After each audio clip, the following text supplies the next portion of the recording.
Hi, Mark here. Welcome back to another edition Right on Target with Mark and Scarlett. Today we're at the Tawawa Park in Shelby County in Sidney, Ohio at the Civil War Living History Weekend. Myself and Scarlett have donated our time all weekend. We were helped divvy out the powder for the event, and what it is it's been invaded by 200 Civil War reenactors north and south, and today what we're going to do is we're going to visit with the 5th Ohio Artillery Unit, and they're going to take us through what it takes to load one of these cannons behind me and talk a little bit about the history of the cannon and the workings of it. So we'll get right back with you. Okay, I'm here with Rod Grubb with the 5th Ohio Artillery Unit. Rod, thanks for having us. We're called the light artillery. Light artillery, okay. A lot of us are over 250, but we're light artillery. All right, well thanks for coming this weekend to Shelby County and bringing your artillery. You want to tell us a little bit about the 5th Light Artillery? Okay, the 5th Ohio Light Artillery was originally from Cincinnati, but mustered in St. Louis. And as they mustered in 2 days, they were on boats heading for Shiloh. Shiloh Church, correct? Battle of Shiloh. Yes, sir. And as a matter of fact, they got their first position at Shiloh on the first day was to be at the Hornet's Nest with Prentiss. So they were right in the middle of the fight. And before even Prentiss surrendered during that first day, he let the 5th Ohio limber up and get out of there beforehand. Then they went on to Corinth, then Raymond, then Vicksburg. And the guy who led the 5th Ohio was a guy named Hickenlooper. And he was the guy who dug the tunnel under the south ramparts at Vicksburg to blow it up. His worked. Yeah. The other ones didn't. Right. Very good. So tell us a little bit about your artillery piece here, if you would. Okay, this is a 10-pound Parrott rifle. Now, when you say 10 pounds, that means the throw weight of the ammunition is 10 pounds. It's a 3-inch bore. Parrott's big thing was this. They used to have to cast a cannon this thick all the way out. But Parrott correctly figured out most of the pressure's back here. So what he did was he took a band out of the finest carbon steel he could find, heated it up, you slide it on here and it welds itself. He additionally put a step in there because you don't need it. And you'll see the swell on the barrel there. That says that this is an 1861 because toward 1863 they stopped putting those things on because the bangs there, the pressure isn't there. Right. Okay. Now this is a rifle, which means it's got rifling inside. Lands and grooves, like Lands a rifle. and grooves, right. Now, if you get this gun at 35 degrees, you can shoot 3.2 miles. Now, interesting problem is this. This screw will only give you 7 degrees elevation. So to get the other 28, you have to dig a hole. And you actually have to dig a slot because the only recoil device on these things, even if you were at ground level, is for it to roll back 8 to 10 feet. Okay. So in essence, you have to relay the gun every time. Now, this is a Parrott sight. The way this works is on similar triangles. It actually, you've heard that you shoot long, you shoot short, you shoot right, you shoot left, and zero it in. Shoot one time, move the sight to where the fall of shot was, and then you're set up for every other shot. If you get a bigger range, you just move it up. And these are hundreds of yards. So that's how we do it. And the thing is, any 5th grader knows what similar triangles are. Okay. And it's the just absolutely foolproof, idiot-proof, the whole thing, because all it does, you go through here, look at that, and you're on target. Simple as that. Simple as that. So what are we burning in this? Okay, what it fired for a service round was 1 pound of mortar powder. Mortar powder is a very coarse ground powder. And again, as I said, you put it at 35 degrees, it shoots 3.2 miles. Now, these were built for accuracy.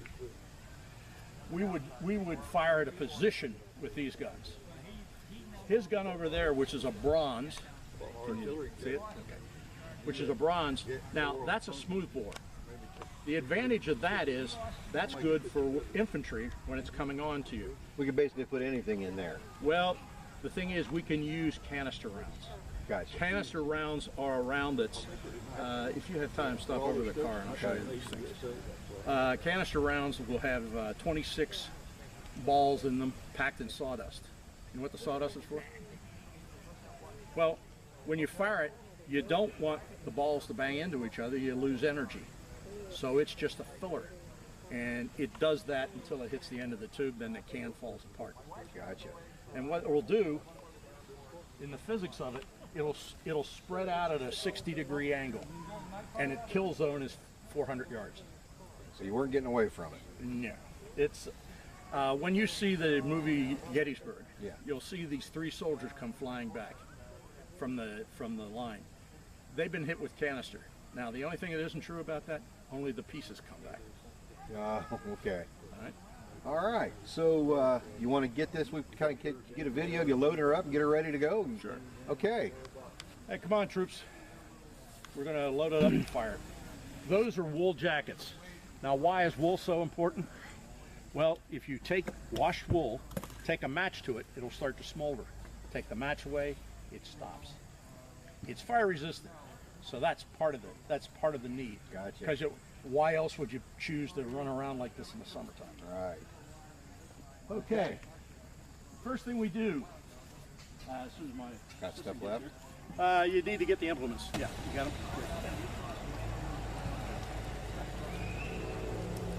First thing that happens is she puts this little leather jock strap on her thumb. Hold out. Okay. Now what she's going to do is put it over this hole. That hole will eventually be used to put the primer in that sets the cannon off. Okay. We start with this because when we fired this gun, if you look at the rounds have canvas bags on them. So there's burning canvas in there. We have got to get that out. We want to also mop the sparks down. Right. And the other thing is, when she has it over this and we're shoving the round in, you're not inducing air. Okay, worm.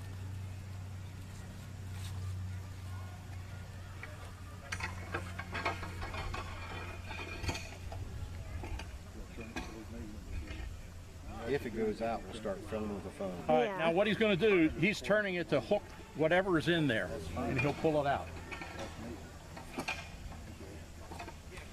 Okay, we had nothing, we already cleaned it before we... All right, Mike, this is called a sponge. It's a sponge on one end and a rammer on the other end. What he's going to do is sponge the barrel. Yeah.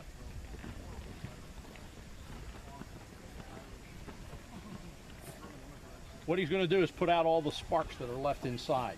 Because if you put a next canvas bag in there, kaboom. And it will only be his weight and aerodynamic shape for how far he'll go before he lands. By the way, you'll see all these safety steps. If you're in combat and they're coming on to you, you cut them all out. You just start firing. Well, you're going to probably die anyway. Okay, we're going to advance the round.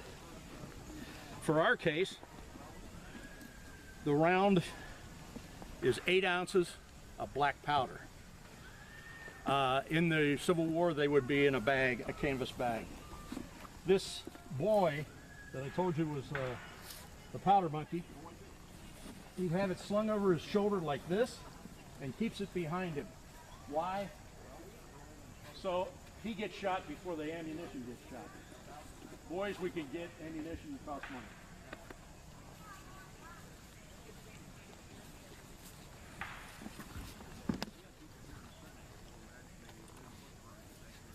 All right, he's inserted the round. Now, up on the wheel. We do this to tell the people downrange that we got actually a hot tube here. And when we get both of them actually seated, ready to go, he'll put his hub up, and that says, if you're standing, you may want to lay down.